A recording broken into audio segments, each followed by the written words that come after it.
Selamat sore lagi. Kita berkumpul kembali untuk mendengarkan firman Tuhan dan merenungkannya, sebab itulah merupakan patokan kehidupan kita. Hari ini kita membaca dari firman Tuhan yang juga indah untuk dicermati dalam hidup, sebab memberi nasihat-nasihat kepada hidup kita.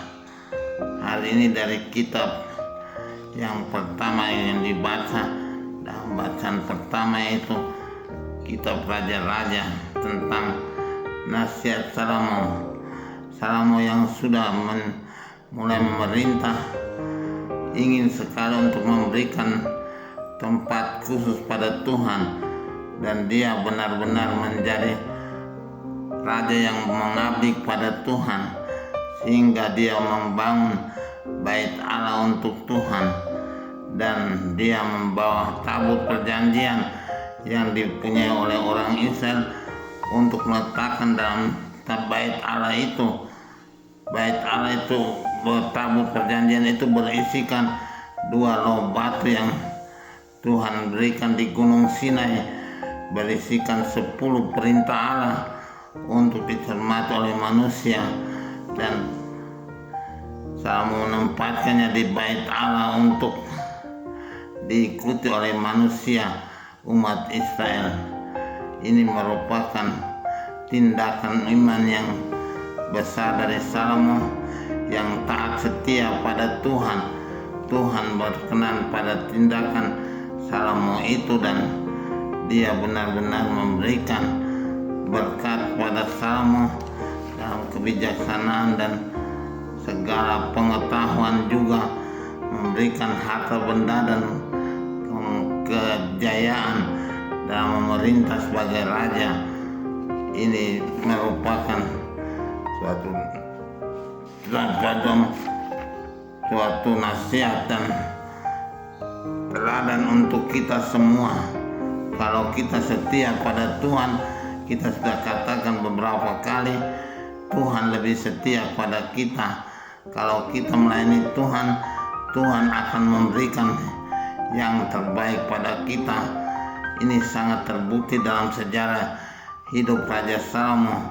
Walaupun dia seorang raja, tapi karena dia membantu dan mengabdi pada Tuhan dengan setia, maka Tuhan menganugerahkan hal-hal yang baik dan istimewa kepada hidupnya. Kita wajib juga untuk ikut contoh itu kalau kita mau mendapat berkat dari Tuhan.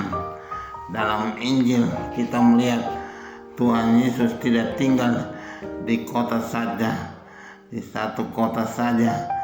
Dia mau berkeliling di mana-mana.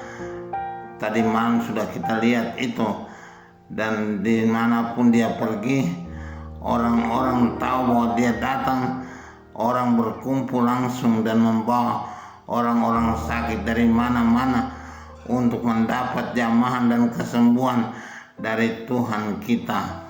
Kita tahu dan yakin percaya bahwa kekuatan dari Tuhan itu merupakan jawaban dalam kehidupan kita. Kuasa Tuhan memberikan kelepasan, kesembuhan kepada manusia. Maka Tuhan Yesus di mana saja dia pergi, dia tidak membiarkan orang-orang menderita, dan orang-orang tidak membiarkan Tuhan Yesus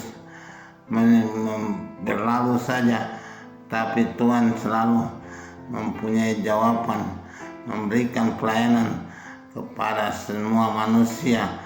Yang kita baca hari ini, dimanapun dia pergi, orang-orang waktu tahu bahwa dia datang, mereka berlari ke desa-desa dan ke kota-kota, kemana saja di mana ada orang sakit, mereka bawa orang itu menghadap Yesus, dan semuanya mendapat jamahan kesembuhan.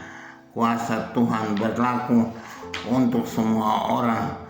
Kuasa Tuhan tidak tinggal hanya untuk orang tertentu saja atau hanya untuk bangsa tertentu, tapi Tuhan mau menjadi juru selamat manusia manusia semua di mana saja semua berada, Dia mau memberikan keselamatan itu dengan cuma-cuma kepada manusia. Kita bersyukur mempunyai Tuhan yang baik seperti itu, Tuhan yang pengampun dan pemurah, yang membawa berkat bagi semua orang menurut kebutuhannya. Apa saja yang dia perlukan, apa saja manusia membutuhkan, Tuhan sediakan dengan kerahiman dan kemurahannya, karena memang Tuhan maha baik, maha pengasih, maha pemurah.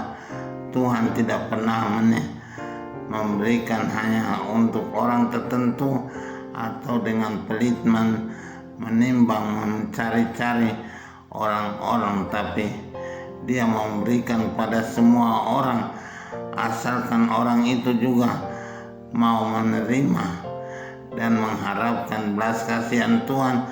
Tuhan selalu mau memberikan apa yang terbaik bagi manusia, siapa saja dia. Kalau dia membutuhkan, kalau kita membutuhkan, Tuhan mau datang kepada kita. Bila mengatakan membutuhkan, tapi kita butuh atau tidak butuh, Tuhan selalu menyediakan yang terbaik bagi anak-anaknya. Kita semua anak-anak Tuhan, maka Tuhan bertindak untuk kita. Mari kita percaya akan kuasa Tuhan itu dalam hidup kita. Hari ini kita merayakan Santa Agatha, perawan dan martir dari abad-abad pertama. Dia seorang yang percaya penuh kepada Tuhan, tidak mau meninggalkan Tuhan dan tetap menjadi perawan. Dia mau melayani Tuhan dalam hidupnya dan berkorban untuk Tuhan, membuat apa yang terbaik untuk Tuhan. Maka Tuhan memberi dia juga rahmat dan kebahagiaan dalam hidup ini, tapi terlebih hidup kekal.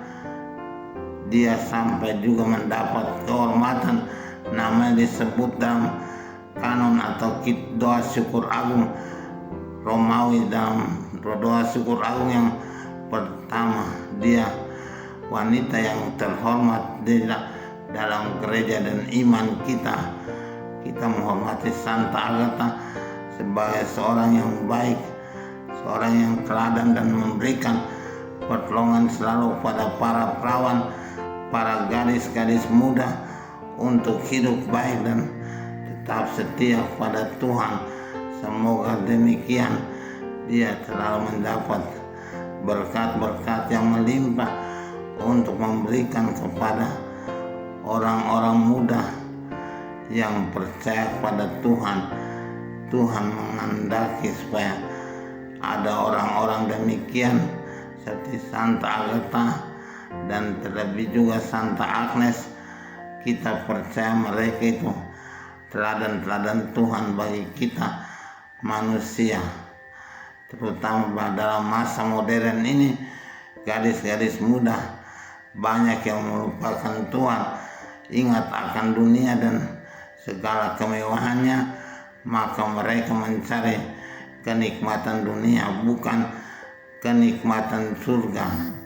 Semoga dalam hidup ini seperti Santa Agatha memberikan teladan dan doa-doa mereka untuk membantu gadis-gadis muda kita supaya mereka tetap setia kepada Tuhan. Amin.